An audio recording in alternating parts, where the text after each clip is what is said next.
સાથીઓ નમસ્કાર। આજે તારીખ 22/3/2026 એક ઘણો સમય પહેલાં એક દાદાને સર્વાઇકલનો પ્રોબ્લેમ હતો। L4 L5માં થોડો ઘસારો હતો અને સ્નાયુનો દુખાવો હતો। દાદા ખૂબ હેરાન થતા હતા। વાયા મીડિયા મારા નંબર મળ્યા દાદાને અને દાદાએ મને કોલ કર્યો। મેં દાદાને સપ્લિમેન્ટ્સ અપાવી।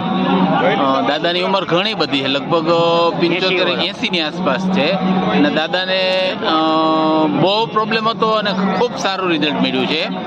હવે કેટલો સમય પહેલાં ટ્રીટમેન્ટ આપી હતી અને કેટલો સમય બીમારી હતી દાદાને મોઢે જ આપણે સાંભળીએ કે જેને હિસાબે લોકોને ખ્યાલ આવે।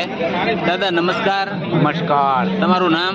ગોરધનભાઈ શામજીભાઈ બાબરિયા। ગામ કયું? ઘોડા ઘોડા, ધોરાજી પાસે। ધોરાજી પાસે। હવે દાદા તમારો પ્રોબ્લેમ શું હતો પહેલા? મારે આ પગ પર ઓલે એવું શું કહેવાય ડાય ઓલે નસ દબાતી હતી? નસ દબાતી સાયટિકા? સાયટિકા હતું। ઓકે, પણ 3-4 વર્ષથી હતું સમજ્યા। 3-4 વર્ષ પહેલાનો પ્રોબ્લેમ હતો તો ઓકે, ને પછી આ સાહેબની દવા લીધી બરાબર છે। તે પછી મને ઘણો બધું હાવ મટી જ ગયું। હા, 6 મહિના થયા પૂરું થઈ ગયું। દવા 2 મહિના દવા લીધી આપણે મેં। 2 મહિના દવા આપી, 2 મહિના દવા આપી, સપ્લિમેન્ટ આપી અને દવા બંધ થઈ ગઈ ને કેટલા મહિના થયા? 6-8 મહિના થઈ ગયા। કોઈ અત્યારે જાતનો દુખાવો નથી, તકલીફમાં કાંઈ? કોઈ જાતની નહીં। ઓકે, તમારા જેવા ઘણા લોકો બીમાર છે અને તમે શું કહેવા માંગો? હા ભાઈ જાઓ સાહેબ આગળ એટલે મટી જ જવાનું છે।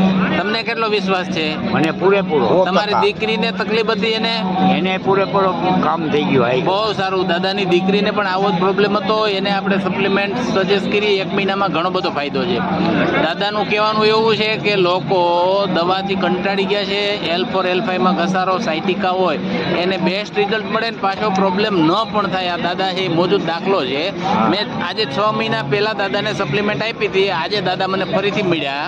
દાદાને મેં વાત કરી, દાદા મને કે અત્યારે મને 1% પ્રોબ્લેમ નથી અને ટ્રીટમેન્ટ બંધ થઈ ગઈ અને 6-7 મહિના થયા। 2 જ મહિના ખાલી ટ્રીટમેન્ટ આપી હતી। અત્યારે દાદા ઓલરેડી ખેતી કરે છે અને છતાં કાંઈ પણ પ્રોબ્લેમ નથી। Okay, wish you well.